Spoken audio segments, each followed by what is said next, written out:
حضرت عمر رضی اللہ تعالیٰ عنہ نے حضرت ابی بن کعب اور تمیم داری کو حکم دیا کہ وہ لوگوں کو 11 رکعتیں پڑھائیں۔ قاری 100 آیات والی صورتیں پڑھتا تھا، یہاں تک کہ ہم قیام کے لمبا ہونے کی وجہ سے اپنے اعصاب پر سہارا لیتے تھے، اور ہم مسجد سے صبح کے طلوع ہونے سے کچھ پہلے واپس گھر آتے تھے۔ الحمدللہ رب العالمین والصلاة والسلام علی رسولہ الامین، اما بعد۔ السلام علیکم ورحمۃ اللہ وبرکاتہ۔ میں محمد عامر سورۃ طٰہٰ کی تفسیر لے کر حاضر ہو چکا ہوں۔ آج انشاءاللہ آیت نمبر 17 سے 23 تک کی تفسیر ہم پڑھیں گے۔ آئیے اس تفسیر کی شروعات ہم ان آیتوں کی تلاوت سے کرتے ہیں۔ وما تلك بيمينك يا موسى قال هي عصاي أتوكأ عليها وأهش بها على غنمي ولي فيها مآرب أخرى قال ألقها يا موسى فألقاها فإذا هي حية تسعى قال خذها ولا تخف سنعيدها سيرتها الأولى واضمم يدك إلى جناحك تخرج بيضاء من غير سوء آية أخرى لنريك من آياتنا الكبرى۔ اس میں کوئی شک نہیں کہ انبیاء کو اپنا تعلق اللہ کے ساتھ ثابت کرنے کے لیے معجزے کی ضرورت ہے، ورنہ ہر شخص پیغمبر ہونے کا دعویٰ کر سکتا ہے۔ اس بنا پر سچے انبیاء کا جھوٹوں سے امتیاز معجزے کے علاوہ نہیں ہو سکتا ہے۔ یہ معجزہ خود پیغمبر کی دعوت کے مطالب اور آسمانی کتاب کے اندر بھی ہو سکتا ہے، اور حسی اور جسمانی قسم کے معجزات اور دوسرے امور میں بھی ہو سکتے ہیں۔ اس کے علاوہ معجزہ خود پیغمبر کی روح پر بھی اثر انداز ہوتا ہے، اور وہ اسے قوت قلب، قدرت ایمان اور استقامت بخشتا ہے۔ بہرحال حضرت موسیٰ علیہ السلام کو فرمان نبوت ملنے کے بعد اس کی سند بھی ملنی چاہیے، لہٰذا اسی رات موسیٰ علیہ السلام نے 2 عظیم معجزے اللہ سے حاصل کیے۔ قرآن اس واقعے کو اس طرح بیان کرتا ہے۔ اللہ نے موسیٰ علیہ السلام سے کہا، اے موسیٰ، یہ داہنے ہاتھ میں کیا ہے؟ فطرتاً موسیٰ علیہ السلام کے دل و دماغ میں اس وقت بہت سارے سوالات چل رہے تھے، اور ان سوالات کی وجہ سے ان کے دل میں اطمینان نہیں تھا۔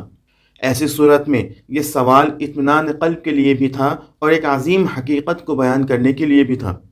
موسیٰ علیہ السلام نے جواب میں کہا، یہ لکڑی میرا عصا ہے۔ اور چونکہ اللہ تعالیٰ نے پہلی بار موسیٰ علیہ السلام سے بات کیا تھا، موسیٰ علیہ السلام یہ چاہتے تھے کہ وہ اللہ تعالیٰ کے ساتھ باتیں کرتے رہیں، اور اس وجہ سے بھی کہ شاید وہ یہ سوچ رہے تھے کہ میرا صرف یہ کہنا کہ یہ میرا عصا ہے کافی نہ ہوگا، بلکہ اس سوال کا مقصد اس عصا کے آثار اور فائدوں کو بیان کرنا ہو۔ لہٰذا مزید کہا، میں اس پر ٹیک لگاتا ہوں اور اس سے اپنی بھیڑوں کے لیے درختوں سے پتے جھاڑتا ہوں۔ اس کے علاوہ میں اس سے دوسرے کام بھی لیتا ہوں۔ البتہ یہ بات واضح اور ظاہر ہے کہ عصا رکھنے والے اس سے کون سے کام لیتے ہیں؟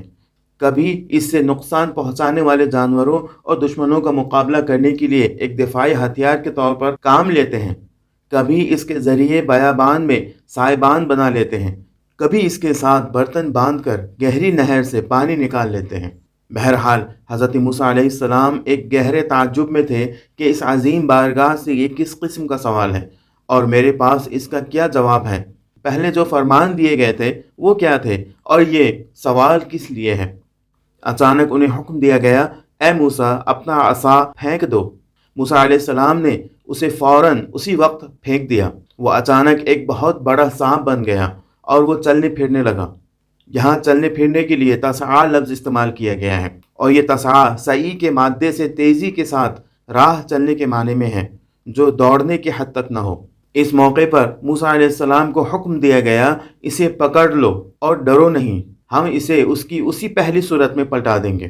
سورہ قصص کی آیت نمبر 31 میں ہے، موسیٰ علیہ السلام اس عظیم سانپ کو دیکھ کر ڈر گئے اور پیچھے ہٹے۔ اللہ تعالیٰ نے دوبارہ ان سے کہا، اے موسیٰ، پلٹو، آؤ اور ڈرو نہیں۔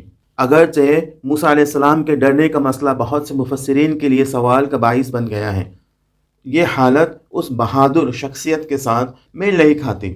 ہم جانتے ہیں کہ انہوں نے ساری عمر فرعونیوں کے ساتھ جنگ کرتے ہوئے گزار دی اور اپنی بہادری کا عملی طور پر ثبوت دیا، جبکہ یہ بات انبیاء کی شرائط کلی میں سے بھی ہے۔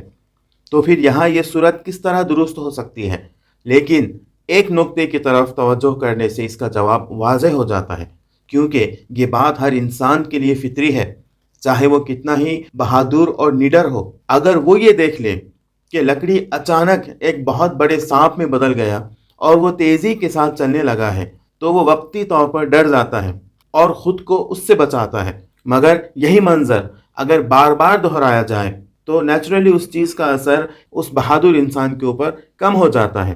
تو یہ فطری اثر جو موسیٰ علیہ السلام کے اوپر حاوی ہوا تھا کسی بھی طرح اعتراض کے لائق نہیں ہے، اور موسیٰ علیہ السلام جو ڈر گئے تھے ان کا ڈرنا سورہ احزاب کی آیت نمبر 39 میں جو یہ بیان ہوا ہے کہ جو لوگ اللہ کے پیغامات کی تبلیغ کرتے ہیں وہ اسی سے ڈرتے ہیں اور اس کے علاوہ کسی سے نہیں ڈرتے، اس کے خلاف نہیں ہے، کیونکہ یہ ایک فطری بات ہے اور وقتی ڈر ہے جو ایک ایسے حادثے سے ہوئی ہے جس سے پہلے کبھی واسطہ نہیں پڑا اور جو خلاف معمول ہے۔ اس کے بعد حضرت موسیٰ علیہ السلام کے دوسرے معجزے کی طرف اشارہ کرتے ہوئے حکم دیا گیا ہے، اپنا ہاتھ اپنے گریبان میں لے جاؤ تاکہ سفید، چمکدار اور روشن ہو کر باہر آئے اور اس میں کوئی عیب و نقص نہ ہو، اور یہ تمہارے لیے ایک دوسرا معجزہ ہے۔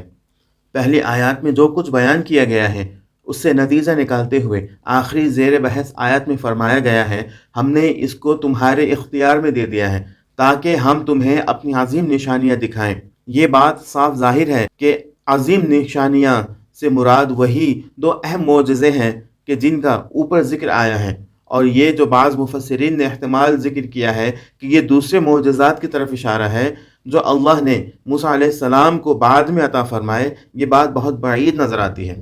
دو عظیم معجزے، اس میں شک نہیں کہ موسیٰ علیہ السلام کے عصا کے ایک بہت بڑے سانپ میں تبدیل ہو جانے کے بارے میں ان آیات میں جو کچھ کہا گیا ہے، یہاں تک کہ سورہ اعراف کی آیت نمبر 107 میں اژدہا سے تعبیر کیا گیا ہے، اور اسی طرح ایک مختصر سے لمحے کے لیے ہاتھ میں ایک خاص قسم کی چمک پیدا ہونا اور پھر اس کا پہلی حالت کی طرف پلٹ جانا، یہ ایک معمولی بات نہیں ہے، بلکہ یہ دونوں معجزہ شمار ہوتے ہیں جو اللہ کے سہارے اور مدد کے سوا ممکن نہیں ہے۔ جو لوگ اللہ پر ایمان رکھتے ہیں اور اس کے علم و قدرت کو بے پایا سمجھتے ہیں وہ ان امور کا ہرگز انکار نہیں کر سکتے اور نہ ہی مادہ پرستوں کی طرح اسے خرافات کہہ سکتے ہیں۔